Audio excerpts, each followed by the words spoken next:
El juego de la Mancha se llama la novela que publicó Eduardo Levi Yeyati, que está aquí con nosotros. Eduardo, gracias por venir. No, un placer, como siempre. Decía yo, la ventaja de hablar con vos para abordar el tema del futuro del trabajo es que vos lo estás estudiando como académico, economista. Eduardo es el rector de la Escuela de Negocios de la Universidad de Itela. Decano de la Escuela de Gobierno. De la Escuela de Gobierno.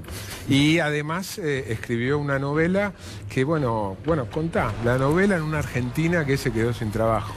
La novela, sí, la premisa de la novela, el contexto es una suerte de Buenos Aires, tipo 2001, en donde el 20% de la gente trabaja y el 80% vive de un ingreso universal, de un cheque. Es gente que ha sido sacudida por el no trabajo. No es que no pueden subsistir, no es que son pobres, simplemente no tienen nada que hacer. Y se enfrentan al ocio. Se enfrentan de manera repentina y sin transición al ocio, al cual no están acostumbrados, con el cual no están acostumbrados a cohabitar. Y la novela permite un poco estudiar desde el punto de vista más clínico o psicológico cómo se vive ese efecto, el efecto del ocio repentino en gente que está formateada para ordenar la vida alrededor del trabajo, como todos nosotros. O sea, por ahí no como nuestros hijos, pero sí como nosotros, que tenemos el día, las tareas, la formación, la educación. Muchos de nuestros planes están de alguna forma orientados por el trabajo. Si nos sacan eso y tenemos que recalcular, muchas veces quedamos pedaleando en el vacío. Obviamente es ficción, entonces me permite abordarlo hacia un extremo. Es un ambiente muy de pesadilla, suceden cosas que tienen un componente onírico, hay como una distorsión. Aprovecho la ficción para extenderlo hacia una cosa más, si querés, más lisérgica, pero la premisa es efectivamente qué hacemos cuando no tenemos nada que hacer. Uno de los personajes, ¿no? Manu, empieza recorriendo bares en su tiempo. Claro, ¿qué harías vos si de pronto te quedaras así? Todos nos quedáramos sin trabajo, pensalo. O sea, ¿qué harías si de la noche a la mañana dijeran, bueno, ya está, el periodismo lo hace algún programa, y aquí tenés tu cheque, andá a cobrar tu cheque y haz lo que quieras durante todo el día? ¿Cómo te ordenás la vida? Bueno, el personaje se ordena la vida haciendo una ruta de bares, tratando de en un mapa generar ciertos recorridos para estructurar el día, para no quedarse todo el día tirado en la cama mirando televisión. El libro tiene un registro policial, o sea, hay suspenso, y la particularidad de que no fue escrito ahora, bueno, corregido sí. Ahora, el libro lo escribiste, por lo menos en su gran mayoría, hace 20 años. Sí, más o menos. Empecé en el 98, sí, exactamente, 20 años, como un ejercicio de elongación de la escritura. Hacía mucho que no escribía. ¿Esta es tu tercera novela? La tercera publicada, la primera que escribí. Y la primera versión, de hecho, fue un premio, el Premio Sudamericano a la Nación, salió finalista. El finalista no se publica, entonces quedó en un cajón. ¿Qué es esta? Esa fue la finalista de ese premio, en el año 2004-2005. Y después vinieron otras novelas, las otras dos, entonces me digo que quedó en un cajón. Y ahora, un poco porque no quería dejarla morir y otro poco porque el tema se ha vuelto mucho más candente y me permitía tener una mirada, si querés, complementaria de la mirada más académica sobre el tema del no trabajo, de la sociedad del ocio. Me dije, bueno, levantémosla, actualicémosla y démosle una segunda vida, y ahí está. En el juego de la Mancha es una distopía, es un mundo muy oscuro, triste, como pesado. ¿Pensás que el futuro va a ser parecido a eso? ¿Hay riesgo de que se parezca a eso? Si no hacemos nada, la respuesta corta es no. Yo creo en que las sociedades responden a los cambios de manera creativa. Pero si no hacemos nada, si no nos damos nosotros otras tareas, otros trabajos, si no tenemos una transición suave, si no generamos desde las políticas públicas otro tipo de actividades y de uso, de valoraciones de nuestro tiempo, sí, puede ser simplemente que te quedes sin trabajo, tener una asignación universal, vivas con lo mínimo, y ahí, bueno, está en cada uno cómo se adapta uno a una vida en donde es muy difícil encontrar motivación, aunque de vuelta, creo que, como te decía antes, nuestros hijos, las siguientes generaciones van a ver el ocio del trabajo, la división que nosotros tenemos. El trabajo está muy asociado al trabajo asalariado en nuestra vida. Van a ver la división entre tareas y ocio de manera muy distinta de la que la vemos nosotros. Lo nuestro es muy restrictivo, ¿sí? O sea, vos perdés el trabajo, te vas a tu casa, haces tareas en la casa y eso no lo considerás psicológicamente como trabajo y sentís que estás perdiendo el tiempo, que estás desempleado, desocupado, que sos, entre comillas, un perdedor. Eso no necesariamente debería ser así. Desde las consultoras, incluso algunos economistas, futurólogos, llegan a decir que de acá a 20, 30 años se van a perder de los actuales trabajos cientos de millones, ¿no? He llegado a leer a alguien que dice de acá a 2030 va a haber 2.000 millones de empleos actuales que no van a tener lugar. Por supuesto que van a aparecer otros. ¿Son tan grandes los números de no se puede saber? La verdad es que hoy no lo sabemos. Ni sabemos cuántos van a ser sustituidos, ni sabemos cuántos nuevos van a venir. Ahora hay una salvedad que vale la pena hacer. No es que se van a sustituir trabajos, ocupaciones completas, sino que algunas de las tareas que nosotros hacemos las van a poder sustituir con máquinas y entonces esas ocupaciones se van a redefinir. Vamos a hacer otras cosas, por ahí con el mismo nombre, pero van a hacer otras cosas. Parte de lo que hacemos va a ser sustituido, automatizado y será parte de otra nueva ocupación. El problema, la pregunta es si en el neto lo nuevo no compensa lo viejo. Esa es una de las preguntas. Y la otra pregunta es... ¿Tu primera respuesta a eso? Yo creo que no. Y creo que no es malo. O sea que va a haber menos trabajo. Yo creo que va a haber menos trabajo y creo que eso no es malo. Si nosotros pudiéramos producir lo mismo con menos horas, significa que podemos repartir más sin tanto trabajo y dedicarnos más a las horas de ocio, de manera gradual, que podamos adaptarnos y tener un ocio creativo. De hecho, no es que la gente, nosotros por ahí sí queremos trabajar más porque nos interesa lo que hacemos, pero mucha gente preferiría trabajar un par de días menos por semana, por ejemplo. Me parece que eso no es malo en la medida que esa gente tenga la capacidad de consumo, el bienestar asociado a trabajar los 5 días. Después vos dijiste, las sociedades reaccionan y los gobiernos tienen cosas que hacer para enfrentar estos momentos de transición, de cambio. Antes de ir a eso, te invito y los invito a ustedes a ver cómo desde el cine se abordó o se anticipó cómo podría llegar a ser el mundo del futuro con trabajo, con menos trabajo. Columna del señor José Nathanson. Muy buenas noches.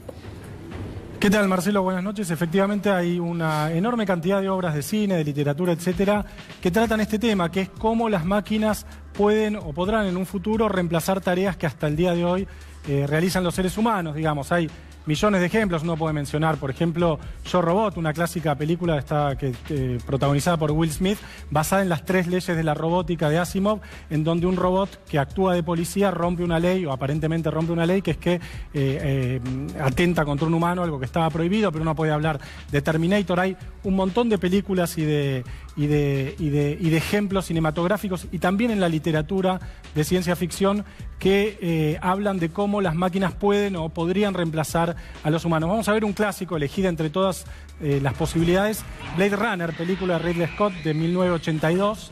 Ahí lo tenés a Harrison Ford, va a aparecer, ahí está. En la cual Harrison Ford es llamado para descubrir a unos replicantes que son robots que parecen humanos y que están armando una especie de caos en Los Ángeles posapocalíptico, marcado por la polución, en donde llueve todo el tiempo, en donde hay muchos carteles con inscripciones en un idioma oriental. Esto es porque era un momento en el cual se parecía que Japón estaba sobrepasando a Estados Unidos en tecnología, en crecimiento y en un montón de cosas, y entonces como una forma de exorcizar, digamos, estos fantasmas, en Blade Runner habían puesto un montón de carteles en las calles y demás con letras orientales. Vamos a ver otro ejemplo que me pareció muy notable de cómo el cine está reflejando estos temores a que las máquinas reemplacen a los humanos o a que las máquinas o a que el trabajo se vaya dividiendo en una sociedad diferente. Mira, vamos a ver Elysium, una película de un director sudafricano, Neil Blomkamp, un director que editó esta película en 2013. Fíjate, esto es Elysium, Marcelo, es un... 2013. 2013. Es un planeta en donde hay un estilo de vida ideal. Esta chica con su bikini rojo se está metiendo en una máquina que le está curando el cáncer. Y esta es la Tierra. Ahí tenés la Tierra. ¿Ves lo que es la Tierra dividido del planeta Elysium? ¿Qué es lo que está reflejando esta película y que es un tópico clásico también de la ciencia ficción? Es una sociedad en donde las fronteras de clases son rígidas y casi infranqueables. En donde hay un planeta, que es este planeta Elysium que lo veíamos, que está marcado por el hecho de que no hay guerras. Ahí lo tenés de nuevo. No hay guerras, no hay pobreza, no hay enfermedad, no hay industria, en donde la naturaleza parece incontaminada, donde el transporte es tridimensional, no hay ruido, etcétera, y una Tierra, un planeta Tierra devastado por la polución, las guerras, las bombas, la pobreza, etc. Bueno, esta es una de las ideas que la ciencia ficción trabaja en función del mundo del trabajo, que es un mundo del trabajo dividido entre una cantidad de gente menor, más chica, digamos, un pequeño núcleo de gente muy privilegiado, que vive muy bien, y una enorme cantidad, una masa poblacional sometida a situaciones de este tipo. Ahora, esto que estamos contando, el reemplazo de las máquinas, de los humanos por las máquinas, la sociedad estratificada, las barreras de clase infranqueables, es algo que se produce en la realidad, que se va a producir en la realidad. Vamos a ver un primer gráfico para ver si efectivamente hay tareas. Yo podría haber elegido diferentes ejemplos. En este caso me centré en la industria petrolera norteamericana porque lo tenía a mano y me parecía bastante ilustrativo. Fíjate, la línea roja, Marcelo, muestra la cantidad de empleados en la industria de petróleo y gas natural en Estados Unidos. Fíjate cómo fue cayendo. La línea roja lo que muestra son los pozos petrolíferos. Fíjate cómo se produce efectivamente una declinación. Se produce mucho más con mucha menos gente. Efectivamente, se produce mucho más con mucha menos gente. Es decir, al menos en la industria petrolera norteamericana hay la posibilidad de, mediante la incorporación de tecnología, producir mucho más petróleo y muchos más pozos petrolíferos con una menor cantidad de trabajadores. ¿Es esto una realidad de todas las industrias del mundo? No, por supuesto que no, pero lo que parecería ser, y en esto sí entiendo que hay un acuerdo bastante nítido, sobre todo en el mundo desarrollado, pero también en algunos países emergentes o en vías de desarrollo, es que vamos hacia una polarización del mundo del trabajo, es decir, la persistencia de un núcleo de trabajadores privilegiado, insertado a la globalización, muy bien pago, competitivo, protegido, etcétera, y al mismo tiempo una masa trabajadora creciente, precarizada, sometida a regímenes de flexibilización laboral, que cada vez vende menos ocupaciones y vende cada vez más bloques de tiempo. Puede ser que hagan tareas de limpieza, de atención al público, etcétera, pero son cada vez más bloques de tiempo. Vamos a ver una placa que ilustra, me parece también de manera muy clara, esta polarización del mundo del trabajo. Mirá, Marcelo, estamos viendo, por un lado, en diferentes décadas, ¿no? Los 80 en azul, los 90 en rojo y el año 2000, digamos, del 2000 al 2011,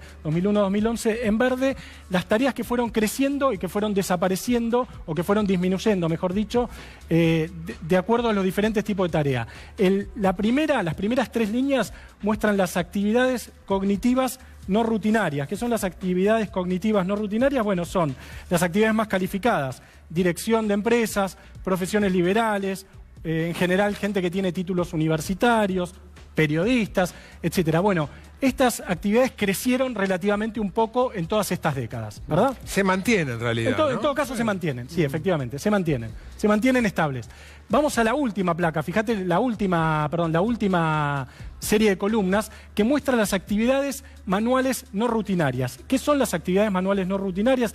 Bueno, las que tienen que ver con el cuidado de los chicos, el cuidado del hogar, las tareas de limpieza, es decir, donde hay actividades que no son siempre las mismas, que no son procesos, pero que son manuales y que no son rutinarias. No las podés robotizar. No las podés robotizar. Esas actividades, fíjate cómo crecen. Fíjate cómo crecieron en la última década.